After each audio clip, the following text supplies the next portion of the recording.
I think, first of all, I'd like to thank SITM for inviting me and collecting such an esteemed panel members for this particular discussion. And also, on behalf of everybody, I think I'd like to thank SITM for all these roses which we have here on the table. Thank you so much. And I also like to congratulate Mr. Patil and all of you for a lovely campus that you've got now. I think last time I was here, it was in Adur Chamber. And good to see you all growing and growing into good strength. I'm also very happy, delighted here today that not only I have such a good set of panelists and such educated people around me, we have a very enlightened audience. I think your prevision was really good. I think with that kind of a vision which you have, I think it's a challenge to everybody in the industry to come up to it and realize it for you all. And I'm sure you're going to be part of realization of that vision.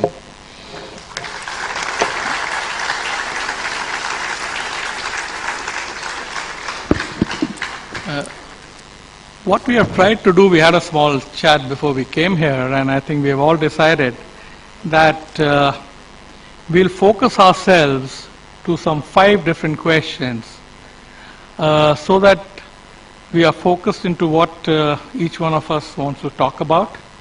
We have panelists here who are experts in their own way in some of the items that I have put forth here, some questions that I put forth.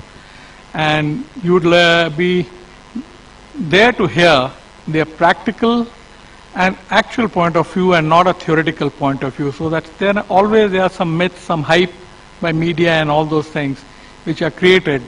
They get clarified, and what is on-ground reality, we all get to know about it from our panelists. The question which I thought we should answer today are, first is the definition of broadband itself. How broad should be the band? There's always a question mark. I will give my comments on it in a little while, and how we look at it. The second, we must also then focus on what are the applications. Where at the end of the day, however broad the band may be, it's the application which will dictate how broad it should be.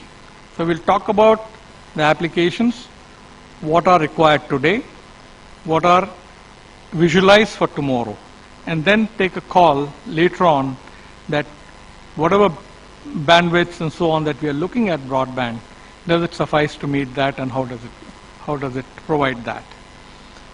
The third thing, we'll talk very briefly on the devices which are used to deliver these applications, and then we'll talk about some all the technologies that could support delivery of these broadband connectivity that is required to these devices. We'll talk about the maximum, because many a times we talk of maximum speeds only and not talk about throughputs, average throughput. We'll talk about average throughputs also, which is more important. And thank you for giving us this opportunity to present some applications on video conferencing and our experience on video conferencing as a market, the industry, how it's moved ahead. I've been part of this particular video conferencing industry for almost 10 years now, and predominantly if you look at when video conferencing as a technology was inherited in India, majority of the banks were basically doing it on ISDN. Initially there was no IP, but the shift moved from ISDN to IP the day the core banking technology was implemented in all the banks. Today, all the banks across India, the PSU banks are the first who really have a first mover advantage in this kind of a technology. They've deployed core banking, and with this kind of thing, the internet, the broadband, the service providers started playing a key role out over there, and bandwidth started opening up, and banks started deploying video conferencing on IP. And if you look at the technology also, the technology initially was on a standard definition, so the bandwidth initially required was somewhere like 384 kbps to do a good quality video conferencing. But keeping in mind the future, as everyone says that newer and newer technologies are coming in, and video conferencing down the line with 3G coming in, it's going to be on your mobile, and streaming is going to be on your mobile. Today, the technology for video also has moved from standard definition to high definition. The bandwidth required, again, is like 1 megabyte or 2 megabytes?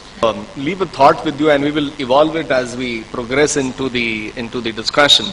I think the applications will depend on the needs of the society, and these applications will depend on the affordability. So these two parameters are going to drive the applications. And I think if you look at the general challenges we in India have, we have a huge rural population, 70% rural population.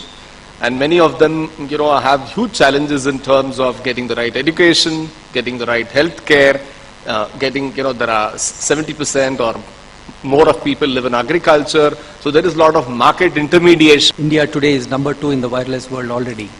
But what really sets us up is the word broadband, because it's just starting. In the broadband leadership scale, India ranks number 62. China is around 50, and the leaders of the pack are clearly people from South Korea, countries from Scandinavian bloc. So there is a lot more for us to catch up, and that's what makes this whole subject very interesting, and that's why I consider it to be extremely appropriate for all of us to be discussing it.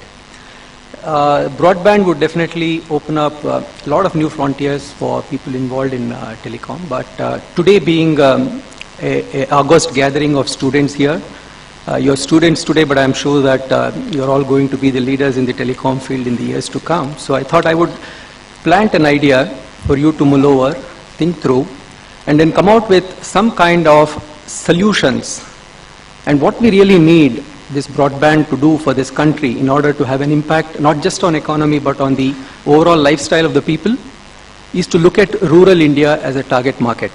And I have a few points. Whenever we talk about rural India, we always feel that there is no substantial business case that can emerge, because we have people who will not be able to pay for the services that we are going to provide them, whether they need it or not.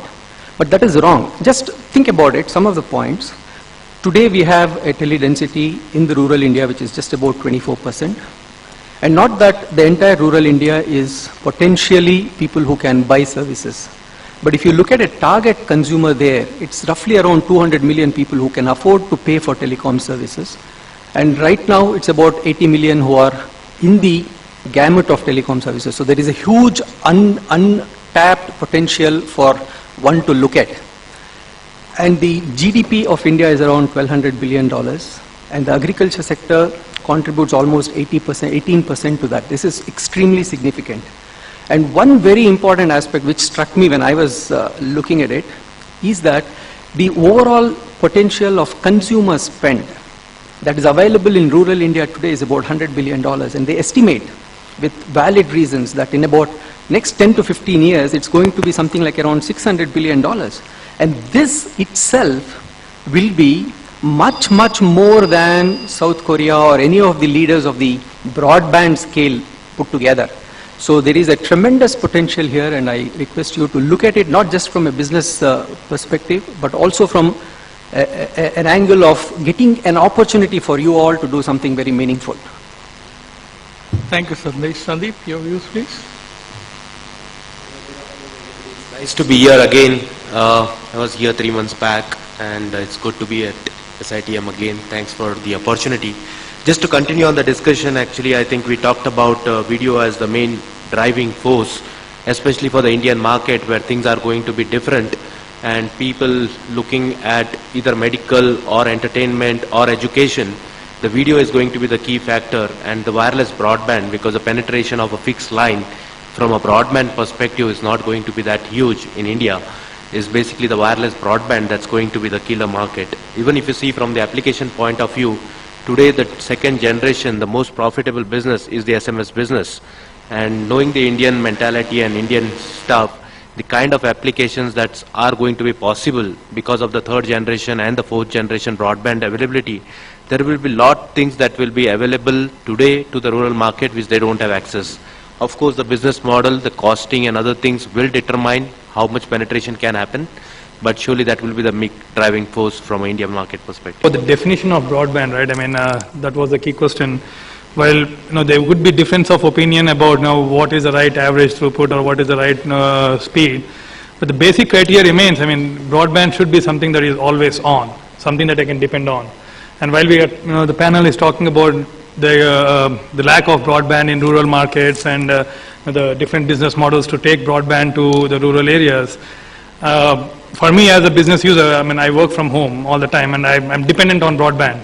And sorry to say, I mean, even in the big cities, I mean, I need at least 3 different broadbands. Because I heard about this discussion in India, rural broadband, I would like to, I think it's important to benchmark always yourself with the world and the others. And I can tell you that, in none of the markets in the world where we have nowadays mature broadband markets, the broadband started from rural areas. If we cannot do this in the city areas where the business models are possible, we cannot do it also in rural areas. So I think in India, one of the discussions, coming back to the definition of broadband, is first we have to get it right in the urban areas. And India has a very fast urbanization. It's going through last 10-15 years. It's going to increase. India will become more urban. It's a trend, demographic trend. So if we cannot manage it in the cities, then we cannot manage it in the rural area also. So this definition is critical. It is being discussed in India actively. I agree with you. I think 2 megabit and above are the trend in the world. We see government programs announcing 100 megabit for 90% of the country. I mean, it's not a discussion, it's a fact. In Germany, it's announced 50% of the country will have by 2014 50 megabit. So of course there are realities. We are going to accept those realities where we are, but we have to benchmark ourselves and plan accordingly. I would first of all like to thank the Symbiosis Institute for having invited me here for the second year. It's really a pleasure to be with you young students, and we're very happy to come here and share our thoughts. I would like to start by saying that this is now a very exciting time for India and a great opportunity because the government has set targets of 100 million broadband connections by 2014, and this provides the potential. We are at something like 9.77 at the moment, and your report this morning said that by the end of next year we'll go to some 14 point some million. But I think with the advent of wireless, now that the auctions are over, the BW auctions, we should see a faster uptake, and these figures should grow much faster. Now, why wireless is a preferred technology than wireless? Just to continue on the discussion, actually, I think we talked about video as the main driving force, especially for the Indian market where things are going to be different, and people looking at either medical or entertainment or education, the video is going to be the key factor, and the wireless broadband, because the penetration of a fixed line from a broadband perspective is not going to be that huge in India, is basically the wireless broadband that's going to be the killer market. Even if you see from the application point of view, today the second generation, the most profitable business is the SMS business. And knowing the Indian mentality and Indian stuff, the kind of applications that are going to be possible because of the third generation and the fourth generation broadband availability, there will be lot things that will be available today to the rural market which they don't have access. Of course, the business model, the costing and other things will determine how much penetration can happen, but surely that will be the driving force from an Indian market perspective.